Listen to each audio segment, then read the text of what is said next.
മലയാളി വാർത്തയിലേക്ക് സ്വാഗതം.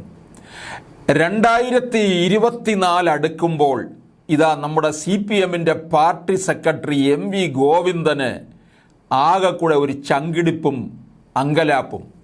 മറ്റൊന്നുമല്ല, 2024 രാജ്യം പൊതുതെരഞ്ഞെടുപ്പിലേക്ക് പോവുകയാണ്. 2019 നടന്ന പൊതുതെരഞ്ഞെടുപ്പിൽ കേരളത്തിൽ നിന്ന് ഒരു പേരിന് മാത്രം ഒരു തരി മാത്രമാണ് പാർലമെൻറ്റിലേക്ക് എത്തിക്കാൻ സാധിച്ചത്. അന്ന് ആലപ്പുഴയിൽ നിന്ന് ജയിച്ചു പോയപ്പോൾ പറഞ്ഞ എന്താണ്, കനൽ അങ്ങനെ അധികമൊന്നും വേണ്ട, ഒരു തരി മതിയെന്ന്. എന്തുണ്ടാക്കി ആ കനൽ? ആ കനൽ ഇപ്പോൾ ഇനിയും കെട്ടടങ്ങാൻ പോവുകയാണ്. ഇനി ഒരിക്കലും ഉയർന്നു വരാത്ത തരത്തിൽ അണയാൻ പോവുകയാണെന്നുള്ളത് മനസ്സിലാകുന്നു. അതുകൊണ്ടാണ് MV ഗോവിന്ദന് ചങ്കിടിപ്പ്. കാരണം ഇപ്പോൾ ശബരിമല വിഷയം വീണ്ടും കയറി വന്നിരിക്കുകയാണ്.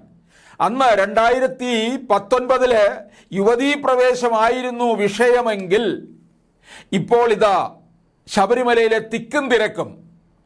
എന്താണ് ആ തിക്കും തിരക്കും? അത് വേണ്ട തരത്തിൽ കൈകാര്യം ചെയ്യാനായിട്ട് നമ്മുടെ പോലീസ് സംവിധാനത്തിന് കഴിഞ്ഞില്ല. ആ പരാജയം ഏറ്റെടുക്കാൻ തയ്യാറാകുന്നില്ല. അതുകൊണ്ടിപ്പോൾ MV ഗോവിന്ദൻ പറയുന്നത് എന്താണ്, ഈ ശബരിമല വിഷയം കൊണ്ടുവന്നുകൊണ്ട് സർക്കാരിനെ താഴെ ഇറക്കാൻ, അല്ലെങ്കിൽ സർക്കാരിനെതിരെ ഒരു വിരുദ്ധ വികാരം ഉണ്ടാക്കിയെടുക്കാനുള്ള ഒരു ശ്രമമാണ് നടക്കുന്നതെന്ന്. അപ്പോൾ മനസ്സിലായി, അന്നത്തെ യുവതീ പ്രവേശ വിഷയത്തിൽ CPM പിണറായി വിജയൻ കാരണഭൂതൻ ഇടപെട്ടത് കൈപൊള്ളി എന്നുള്ളത് വളരെ വ്യക്തമായിട്ടുള്ള കാര്യമാണ്. 2024 തക്കതായ തരത്തിൽ പ്രതികാരം വീട്ടാൻ വേണ്ടി വോട്ടർമാർ കാത്തിരിക്കുകയാണ്.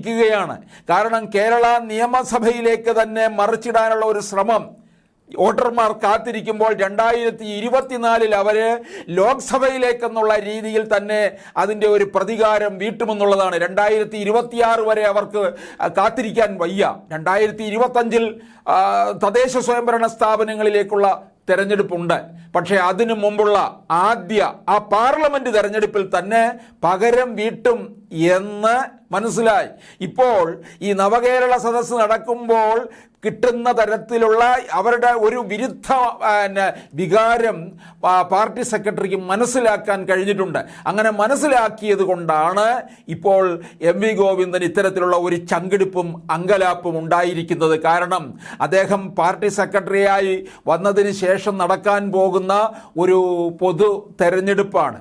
അപ്പോൾ അതിൻ്റെ ഒരു ക്ഷീണം അദ്ദേഹത്തിനും താങ്ങാൻ സാധിക്കില്ല എന്നുള്ളത് വ്യക്തമാണ്.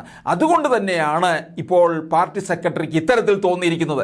അതിന് ശബരിമല പ്രശ്നം തന്നെ അങ്ങോട്ട് എടുത്തിട്ടുകൊണ്ട് ഇതൊന്നും ശബരിമലയിലെ വേണ്ട തരത്തിലുള്ള ഒരു ക്രൗഡ് മാനേജ്മെന്റ് ഇല്ലാതെ പോയതിൻ്റെ പരാജയമാണ് ഇവർക്കുണ്ടായിരിക്കുന്ന സർക്കാരിനും പോലീസ് സംവിധാനത്തിനും ആർക്കായാലും അവിടുത്തെ കാര്യ നിയന്ത്രണങ്ങളൊക്കെ ഏർപ്പെടുത്തിയിരിക്കുന്നവർക്ക്. പക്ഷേ അത് ഏറ്റെടുക്കാൻ തയ്യാറാകുന്നില്ല. എന്തായാലും ഭരണകൂടത്തിന് അതിനകത്ത് തക്കതായ ഉത്തരവാദിത്വമുണ്ട്.